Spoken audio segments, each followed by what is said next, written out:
y'all, welcome back to my channel. My name is Evelyn. I have returned. Wow. I already forgot what my first line was.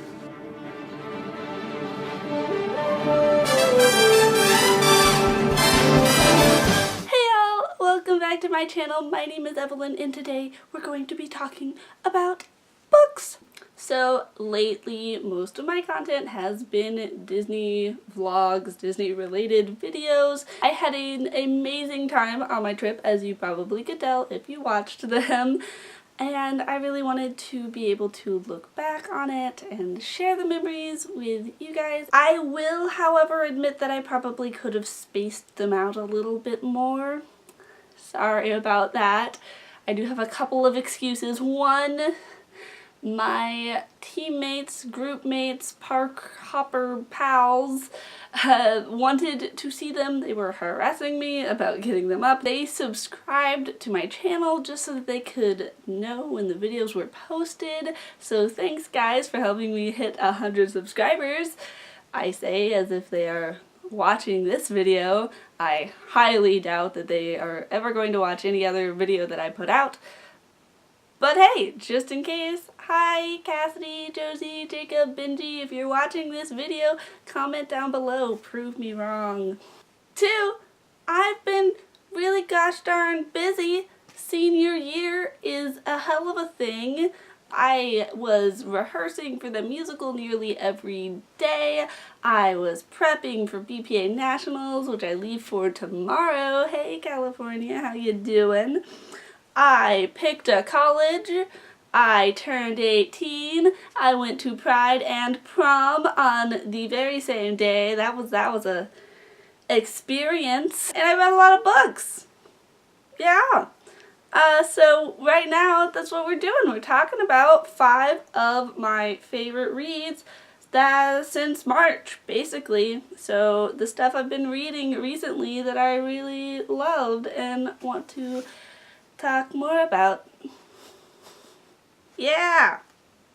Okay, the first book that I want to talk about is one that I actually got from OwlCrate. So I have the OwlCrate exclusive signed edition, and that is The Gilded Wolves by Roshani Chokshi.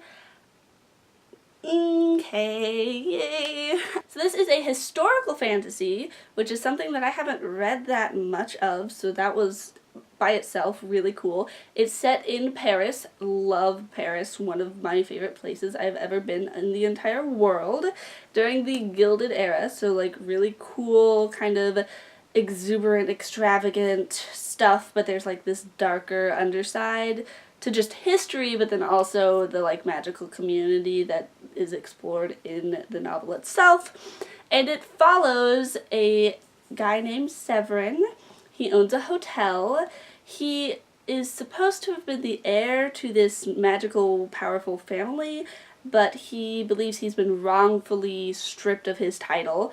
And so he and this team of like misfits that he's collected make a living partially by stealing magical artifacts. And they end up getting into this deal with one of the other heads of one of the other families to steal a specific artifact, and that's about it. See, I was really excited when I unboxed this to just jump in, start reading. I actually read the first 2 or 3 chapters when I first got it, and I had to put it aside for other things.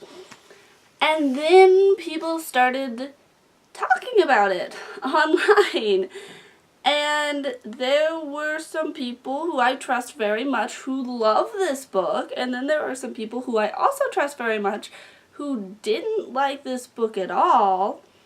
I saw a lot of people comparing it to Six of Crows, which I do understand because heist plot, but that only made it worse because I don't like Six of Crows. I DNF'd Six of Crows.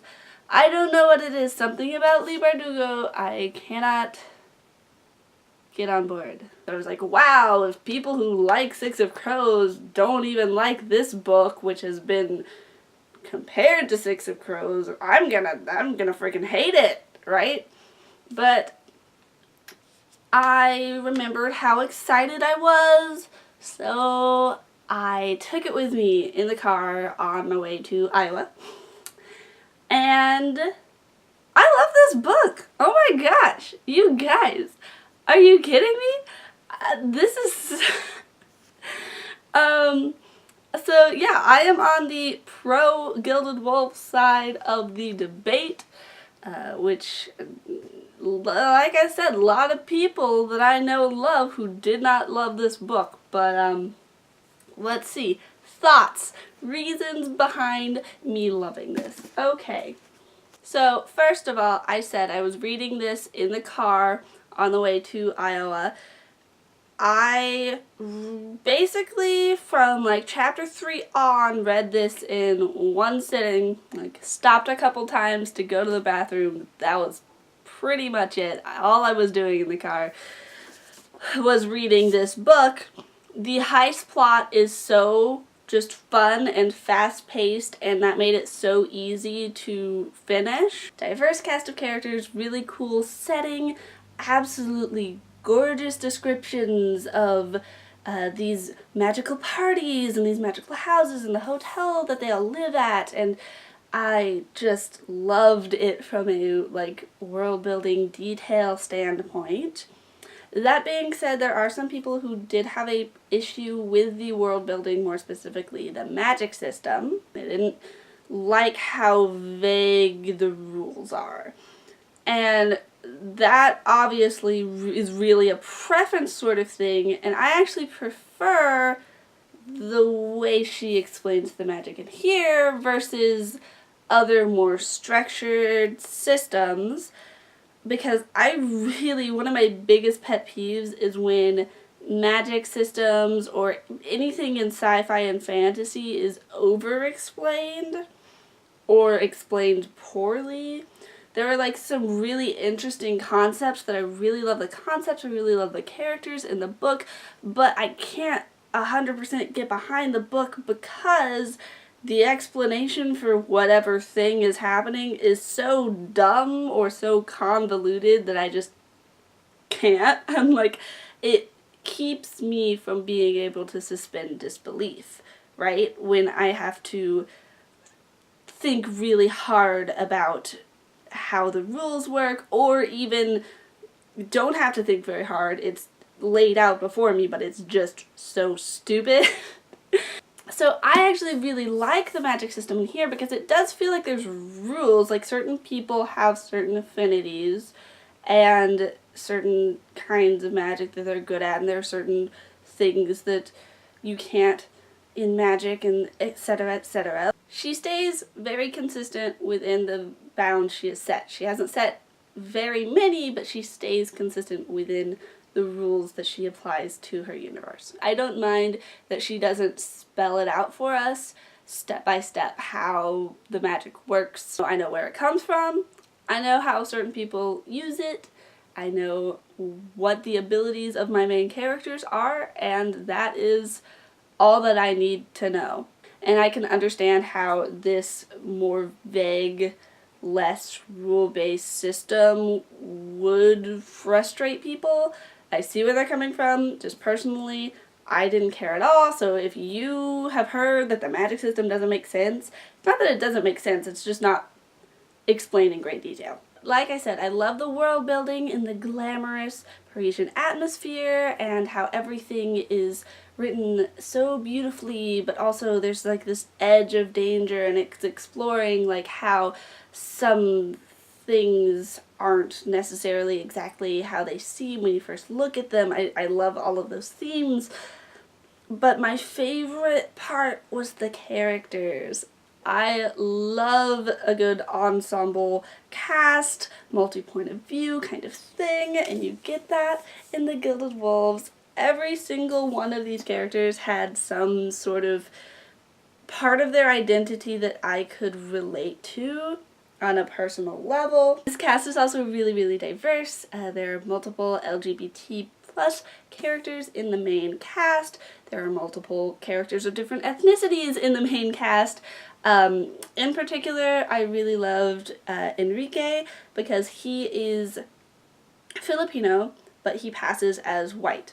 And he really self-identifies as Filipino. He wants to be a part of the movement to like help his home country. But because he's white, he's excluded from the group that he would like to be more of a part of. All of the other people who are trying to help their island think that he shouldn't be worried about it because he passes as white. And I related to that a lot. My family is Mexican. I do not look Mexican. I have a lot of privilege as being very white, but the Mexican heritage that I have is the only blood relation tie that I have. I feel a lot of guilt sometimes over wanting to have that culture. I don't carry as much of a burden as other people who obviously have darker skin and more Mexican features and are going to get told to go back to Mexico. So the fact that this character is struggling with some of those same feelings of wanting to be there and part of the community but doesn't quite know how to be without the baggage that the rest of them have. I really appreciated seeing that point of view because it's not one that you see a lot in literature. So there are two main female characters in this, Zafia and Lelia, and I love their dynamic.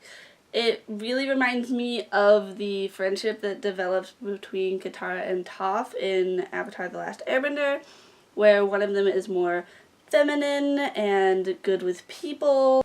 The other one is not necessarily masculine, but like not as in tune with how people work, doesn't really know anything about like fashion or like using her charm to get what she wants, and so they kind of play off of each other, they balance each other out, and I really love that. Every single one of the characters had something that I could connect to that made me love them and care about them and want them to succeed, and it's just really something really special about them and this book, and I need more. I need the sequel, like, now.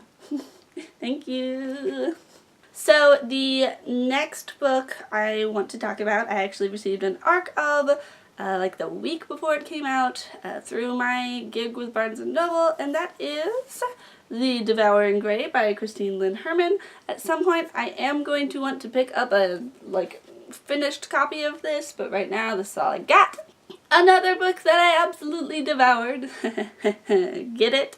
On that same car trip, it was a 3-day drive to and from Iowa City, so a lot of reading got done.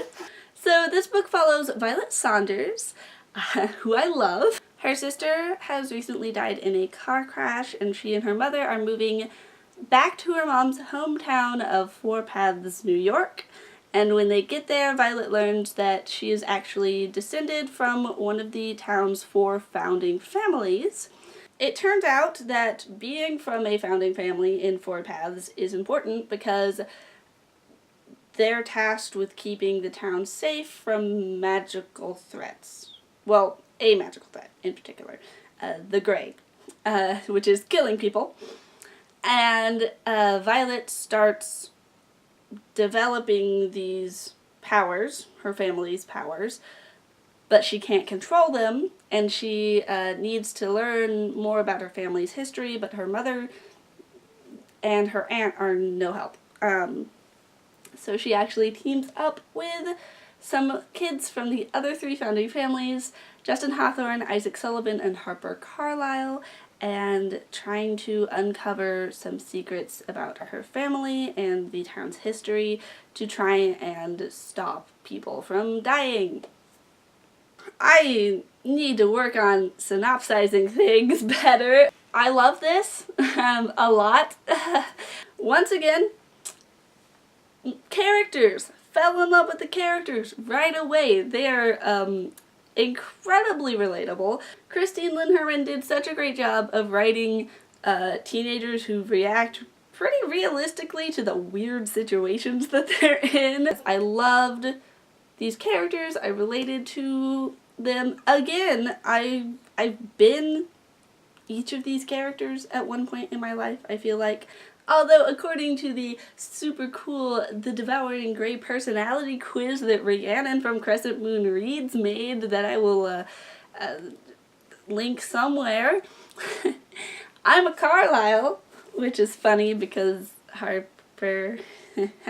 I was a little dubious about reading this because it was described as The Raven Boys meets Stranger Things, which is part of why I picked it up, because y'all know I love me some Maggie Stiefvater. I love The Raven Boys. But I'm also a coward, a big wimp. I was worried that I would be too creeped out by this to finish it. But that was not the case. This was the perfect level of spook for little old me. It was dark and atmospheric and like creepy in that kind of like, ooh, old town with secrets kind of way, but not terrifying enough to like fill my little chickeny self to the brim with fright. No nightmares were had after completing this book. Just lovely, lovely thoughts about the characters, and oh my god, I love them so much, and oh my god, the ending. Once again, I need more of my children. Yeah. That's the theme of this video, is please give me sequels now and not in a year. Thanks. Because the next book also left me wanting more, and that is Once and Future by Amy Rose Capetta and Corey McCarthy. I picked this up for multiple reasons. First of all, synopsis: gender-bent King Arthur, where King Arthur is a queer Arabic girl and Merlin is an awkward gay teenager. And it's set in space. And there's space dragons. So I picked this up obviously because of the LGBT representation, also because I love retellings, also because it has co-authors, and as someone who has co-authored a book, I always really love when there's more than one author working on something. The two authors, Amy Rose Capetta and Corey McCarthy, it's an Own Voices book. They're a queer couple. They're engaged, actually. They just got engaged, and they're not going to see this video, but congratulations. Everybody knows the bare bones basic part of the King Arthur story. Like, it's something that permeates our culture, and so it was honestly incredible to read a book based on King Arthur that was so celebratory and inclusive and just 1000% queer. Our main character, Ari, our King Arthur, reincarnated as a teenage girl, is in a relationship with a girl. She has friends who are non-binary. Merlin is really heckin' gay. In the About the Authors section, Amy Rose Capetta and Corey McCarthy have their pronouns listed, which just reading all of this just made me feel really seen and safe. Like a big hug, and then a big middle finger to capitalism at the same time. This is such an interesting retelling, because I don't even know if you could classify it as a retelling, because the interesting thing about the King Arthur mythology is that it's set up in the thing, Arthur comes back. Like, he's supposed to come back. It is implied that he's coming back. Arthur and Jesus. This is more of a continuation of the King Arthur story than a retelling of the Arthur story, because the King Arthur story is something that exists in the culture that Ari grows up in. She literally starts out the book, it's not a spoiler, it's on the first page, she's standing in an exhibit about King Arthur. It's like something that is very prevalent, and it's not something that she has to really learn about. Some of my other favorite retellings, Cinder, for example, nobody ever references the Cinderella story and goes, hey, look, we're following a path that's similar to this, right?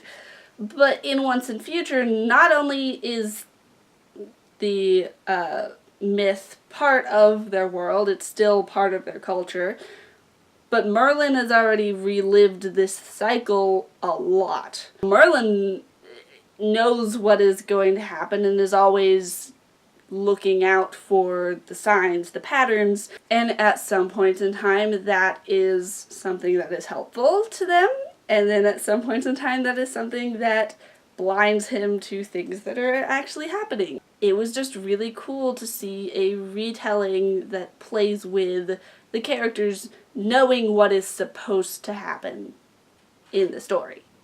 Fourth and final book that we have, The Princess and the Fangirl by Ashley Poston. As you guys know, Ashley Poston and I have a track record, and it is a good one. I absolutely love both Geekerella and Heart of Iron. Finished both of them in a day, give or take, you know. So I had some expectations going into this book, and they were very much fulfilled.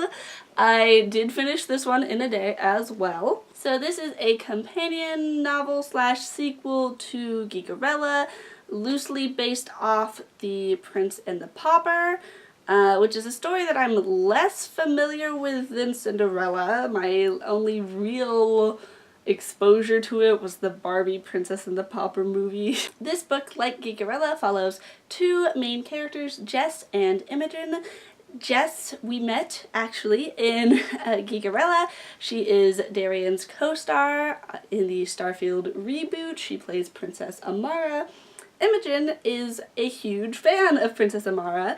Jess does not want to keep playing Princess Amara, wants her to stay dead. Imogen has started a campaign to hashtag save Amara and keep her from being fridged. So the two of them don't have a lot in common, except they look an awful lot alike. So when Jess misplaces her Starfield sequel script, and then somebody starts leaking said sequel script online, she gets Imogen to pretend to be her so that she can go undercover and try to find out who has stolen the script. I love the way that she incorporated the old characters without them taking over the plot, and I loved all of the new characters too. I love Imogen and her friends and family. They're all amazing. I love that she chose to explore Jess's character further, because Jess was a character that was really intriguing to me in Geekerella, but we didn't really get to see a lot of her once the main action of the plot started to pick up. I love how you get to see the fandom culture from her point of view as an outsider, and in fact someone who has been victimized by the community just for playing a part. I think it was a really daring and interesting choice to kind of acknowledge that darker side of fandom, and she does it in a way where you can tell that she still loves the community, but loves it so much that she wants to acknowledge the bad parts too. And those don't often get discussed within the community all that often. That was probably my favorite part. Other than the romance. The romance is really adorable too. So yeah, overall, great sequel to Geekerella, balanced out the old and the new really incredibly well, and came up with even more cool commentary on fandom culture, while also still being a love letter. Once again, y'all are sleeping on Ashley Poston, and I need you to stop because she's the bomb.com. Alrighty, that is all that I have for you guys this week. I will be back next week, hopefully with possibly a book-related video, possibly a Disneyland vlog, because vlogs are easy. I don't have to sit down and film for 52 minutes. I just have to film throughout the day, and that I honestly find a lot easier than doing the sit-down videos.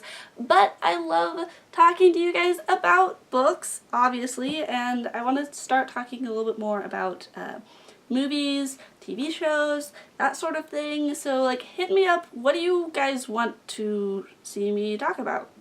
Leave a comment down below and I will try to comply. That being said, my name is Evelyn. I make new videos every magical Monday and I'll see you real soon. Bye bye.